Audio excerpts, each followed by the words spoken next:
Stress, your nervous system, and your decisions. Do you ever wonder why, when you're stressed, that you make choices or decisions that you later regret? We've all been there. We've said something, we've done something, we've sent an email or a text message that we later regret or we feel embarrassed about and we wish we could take it back. So what happens is when you're stressed, your brain gets hijacked. And by the way, stress is inevitable. It's perfectly normal in smaller amounts, shorter doses. And stress is also relative. So there are some people that can handle a larger amount of stress. They have a higher threshold for stress. And there are other people, they have a little bit of stress and it throws their world into chaos. So when you feel stressed, for you, your body, your life, your brain gets hijacked. And what this means, and your nervous system also gets dysregulated. So what happens is your prefrontal cortex, which is responsible for rational thinking, goes offline for just a bit. And what this does is it also it changes your ability to make sound decisions that are right for you and quite likely right and of better interest for other people as well. Your brain gets fragmented, disorganized. Your amygdala, that internal alarm system that's a part of your brain that senses danger or some kind of threat, that gets activated. And what also happens is your sympathetic nervous system, which is part of that autonomic nervous system branch, the parasympathetic and the sympathetic. The sympathetic, which is that fight, flight, freeze, fawn, you're ready to go to battle or to protect yourself or to defend yourself or to run, hide, and so forth, or to stay put if you need to. That gets kicked on. And as a protective mechanism, it's actually it is triggered to keep you safe and to defend you. But what happens is our ability to make grounded, calm, rational decisions goes out the window because your body isn't thinking of things that are composed and easy and safe. It's wanting to protect you from danger. So when it comes to sending an email or having a difficult conversation or deciding on whether to take a job or to move or to, the list goes on, something that's really meaningful and important to you, that ability to make a wise decision, it gets derailed. And so what also happens is you have this like narrow lens, kind of like tunnel vision. You're not able to see all possibilities. Your body is now has this clouded judgment. There's not a lot of clarity. It's laser focused on that problem or the threat or the stress or the fear at hand. And so it tends to change the game when it comes to decision making.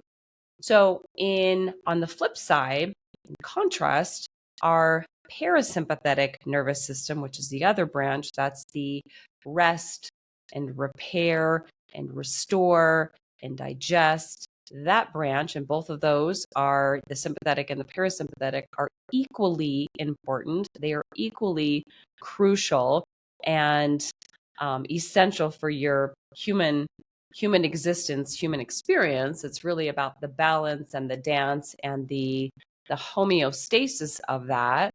When you're in more of a grounded state, a calm state, a serene state, a centered state, then you're better equipped to make compassionate, wise decisions that have your best interests at heart, but also other people as well.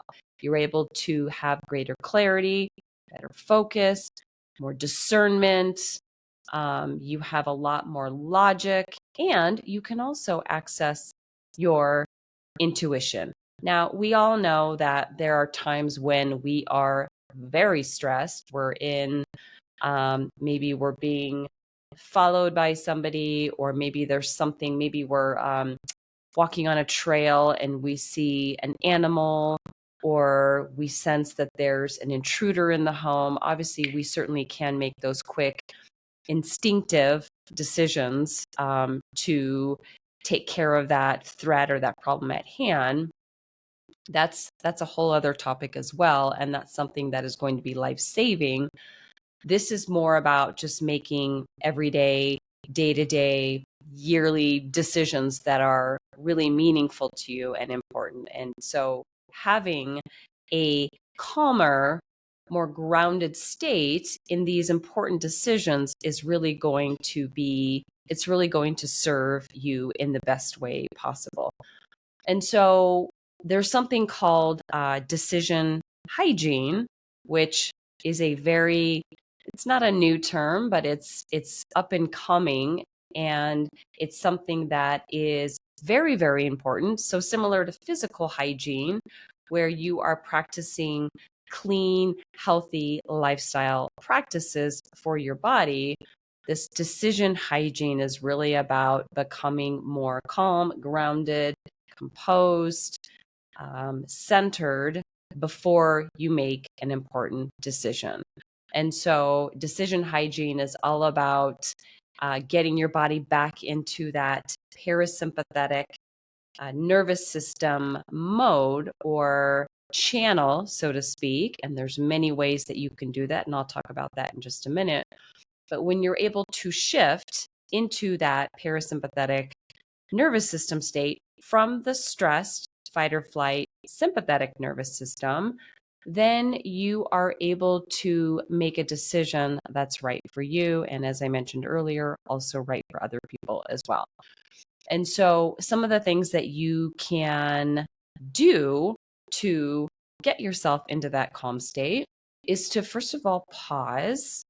That's hard to do when we are triggered, especially when we're upset, we're angry, we're feeling insulted, or we are feeling attacked in some way. If there's a way for you to pause, step away from the scene, go walk outside, walk into another room, and breathe, taking that moment to pause and breathe. Inhale and the exhale for 3 seconds, 4 seconds, 5 seconds, and then slowly exhale as well. And repeating that as many times as you can. That breathing, whether it's short for just a few minutes or longer, that actually resets your nervous system. It gets you back into that parasympathetic nervous system state. Pausing and breathing. You can listen to music that is calming and grounding for you, meditation music, any kind of soothing, harmonious music that's also going to help you in this situation. As I mentioned a few moments ago, walking outside, being in nature, grounding, feeling the earth beneath your feet, feeling the fresh air, breathing in the fresh oxygen, having a sip of water, doing what tapping, emotional freedom technique, tapping, affirmations, listening to a meditation. All of these you can do at any time of day. And actually, these are highly, highly recommended to implement. These are all mindfulness practices, mind-body connection practices, mind-body medicine practices to get you back into that parasympathetic nervous system state. Practicing meditation on a regular basis actually helps the structure of your brain. It also helps the functioning of your brain. Getting some kind of movement, some kind of exercise. I know it doesn't always have to be simply walking outside or doing yoga or Tai Chi. I love to do strength training. I love to do a little bit more higher intensity workouts with the strength training, and that type of exercise or those types of exercises and movements, it helps me get a download of information and a download of ideas and a download of creativity and insight to help me solve problems and to help me make decisions. So it doesn't always have to be peaceful and grounded and sitting sitting in a pose where you're meditating or you're in a yoga class. It can be whatever works for you. And for me, oftentimes the higher intensity workouts or the more challenging muscle strengthening, often I can get these ideas. And so, and again, there's many other things that you can do, talking to a trusted confidant, counselor, a therapist. Maybe it's your best friend, maybe it's a parent that you trust, a sibling, somebody that you feel safe and comfortable, and you trust this person. That is also a really good way to help get you back into that state. Not so much that they help you with the decision or tell you what to do, because it's really ultimately about what you want to do and what's in your best interest, but just simply feeling heard, feeling validated, feeling calm in this person's presence can do wonders for you. And what this does is this ability to shift back into that parasympathetic nervous system, reset your nervous system so that your nervous system becomes more regulated. That helps you not only make a better decision in many cases, but it has this ripple cascade effect on your life, but also the lives of other people, not just the lives of other people that you interact with, your family members, your friends, maybe people you work with, that it also has this cascade ripple effect, domino effect again, or with people throughout the world, because that energetic, that higher energy, that higher frequency is continued on collectively throughout the world.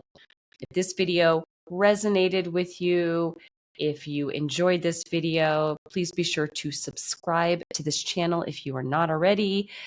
Share this video with somebody who really needs to hear this message.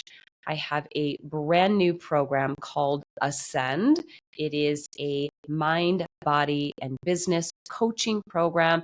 It is a highly curated program to help you with your body, your physical health, your mindset, as well as your business, whether you are self-employed, an entrepreneur, business owner, or you work for a company. It is designed to help the human being so that your line of work, your business, your professional career can up level as well. Again, subscribe to this channel if you have not already, and we'll see you next time.